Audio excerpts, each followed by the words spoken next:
Hey, what's up, guys? It's John Kurtz. Thanks for checking out the YouTube channel once again today. Please go ahead and click that subscribe button, turn on the alerts so you can see every single time I post a new video. A couple cool things for you hanging out during this video today before I get to Bruce Weber versus Chris Beard.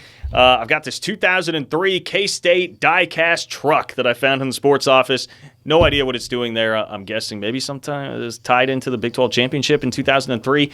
I don't know. Also over my shoulder, I've got the 1999 K-State football media guide. We've got a bunch of these really old media guides hanging out here in the sports office. So hopefully that helps make this point about Bruce Weber.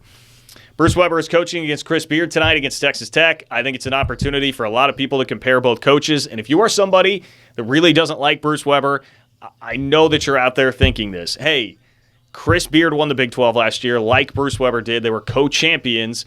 Why can't Bruce be like Chris Beard? All right, Bruce sucks because Chris Beard took last year's team, which lost a lot, and turned it into now a team this year that is going to make the tournament. They're a pretty good team. Tech's a pretty good team, a top 25 team. Why can't Bruce do that? Well, Bruce can't do that because he's not Chris Beard. And that's not what I'm here to argue, that Bruce Weber is the coach that Chris Beard is or a better coach than Chris Beard. Not any of that at all. I'm simply here to tell you today that if you're holding Bruce Weber to that standard, being Chris Beard, that is unfair, and of course you're going to be disappointed if that's the standard that you're holding your coach to, all right? I mean, Chris Beard right now, if we're talking about the coach that Beard is, I would put him on the short list of the best 5 or 10 coaches in college basketball. Here's the list that I put of guys that I think would either be in front of him or at least right there with him. You're talking Coach K, you're talking Bill Self, you're talking Tom Izzo, Coach Cal, Mark Few. That's what I got. Maybe you have another one or two, but the point is, even if you do, that's still, we're at 5 right now with that list. You're still in the top 10. Chris Beard is a top 10 coach in college basketball. So if that's your expectation and you think Bruce Weber should be a top 10 coach in college basketball, I think that's unfair. K-State has not really ever had a top 10 coach in college basketball, have they? I mean, I'm not familiar enough with Jack Hartman and all of that way back when.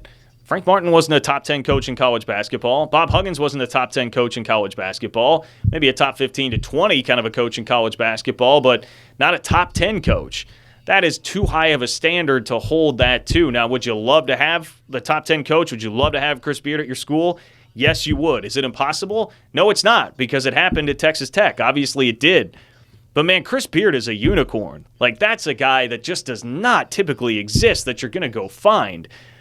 Chris Beard in 3 years has won a Big 12 title. He's been to an Elite Eight. He's been to a national championship game. And beyond that, like, the guy can recruit. It's not just that he can coach.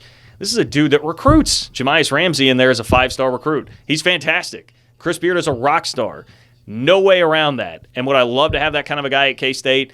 Absolutely. But that doesn't diminish what Bruce Weber has accomplished here or make Bruce Weber worse as a coach or an inadequate coach at K-State. It doesn't change the fact that Bruce Weber is still the most successful coach that K-State has had since the 70s and since Jack Hartman.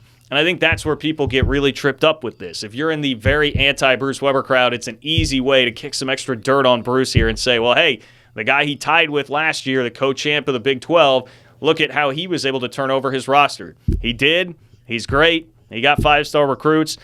If you're using a car analogy here, which I'm not the biggest car guy, but I think that this one is appropriate, he's a Ferrari, man. Chris Beard is a Ferrari. And Bruce Weber is like a 2018, 2019 Camry. Perfectly adequate, fine for, at least if you're talking about me, like I would love the 2018-19 Camry. It's very, very good. A Ferrari would be better, but if I just live my life thinking, well, I've got to be a Ferrari guy, even though I'm here in my position working in radio, I'm going to always be disappointed, and that's not a fair expectation of myself to have. You can, if you go out trying to hire a coach, you can, I would say, luck your way into a coach like Chris Beard. I'm not diminishing what Texas Tech did to hire Beard. There was a connection there, but the connection was that he was on Pat Knight's staff. So, okay, because you had Pat Knight here, you wound up with this unicorn of a coach. It happens sometimes, just like when K-State found Bill Snyder. I'm not going to devalue K-State for hiring the guy, but there was absolutely an element of luck in that. And there was an element of luck in what Texas Tech did.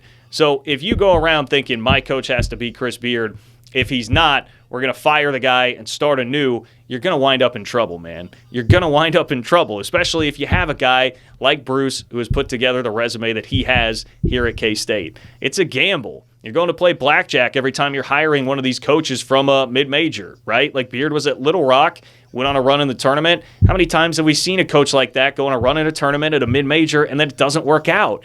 Happens far more often than teams hitting on a Chris Beard kind of a coach. Shaka Smart at Texas seemed like as sure a thing as you could get. I mean, he was even a caliber or two above what Chris Beard was, right? Beard went to UNLV, remember, before Texas Tech. It was not like the Texases of the world were beating down his door. So that's where I talk about an element of luck coming in here with Texas Tech hiring him. You don't ditch a guy who's won 2 Big 12 titles and an Elite Eight just for the chance to hope that, say, I know all of you out on KSO, that Steve Forbes is going to be the guy that comes in here and is all of a sudden Chris Beard. Maybe he is, maybe he's not, but that's not the move that you make here. And honestly, I'm not sure that a lot of you out there that really do use this as a talking point, like, hey, look at what Chris Beard does compared to what Bruce Weber does. I'm not sure that you guys like really do believe that Weber or whoever the coach at K-State is should be like that. I think it's just an easy, quick pot shot that you can take because you don't like the guy. And you know what? Like, I'm not going to change your mind if that's where you're at, but I am here to point out just the flaws in this. If you're going to go around doing that, you're going to get yourself into trouble, and you're going to always be miserable. You will always be miserable if you're going to do that. If you're if you're trying to chase the Chris Beard, you're like someone trying to chase the latest fad diet. Like, okay, I tried keto, whatever. I tried paleo. I tried the Atkins diet. I tried the South Beach diet, and it didn't turn me into a totally jacked human. So I'm going to go try the next thing. I mean, you're always going to be worse off for it, and eventually you're going to be in some trouble. Might not be a perfect analogy, but I do think it fits to an extent here. So we can still appreciate Bruce Weber for what he is. He still definitely has flaws. This year's been a disaster. I mean, this year's been a disaster. It has been far worse than I ever imagined it would be, or than any of us really imagined it would be, and they should be better, and I think there are mistakes being made. I even think that Bruce Weber waiting this long, and we'll see what happens tonight. He said he might start David and Carty together. I think waiting this long to do that's a mistake because I think Carty playing off the ball and David being a guy that can actually make the offense move, that's a pretty good route to go. And when K-State did start those two together, one of the 2 games that they did, they beat West Virginia by 16. So there are things to criticize. I just don't think this is a legitimate criticism. I think it devalues your anti-Bruce Weber sentiment or whatever your criticisms are if you're going to jump to, well, I mean, he's not Chris Beard. Yeah, he's not Chris Beard. 7 other teams in the Big 12 don't have coaches that are as good as Chris Beard. It's Bill Self and Chris Beard and everybody else in the league. So if you want Bruce Weber to be Chris Beard, I'm sorry, but it's going to be tough sledding for you as a K-State fan.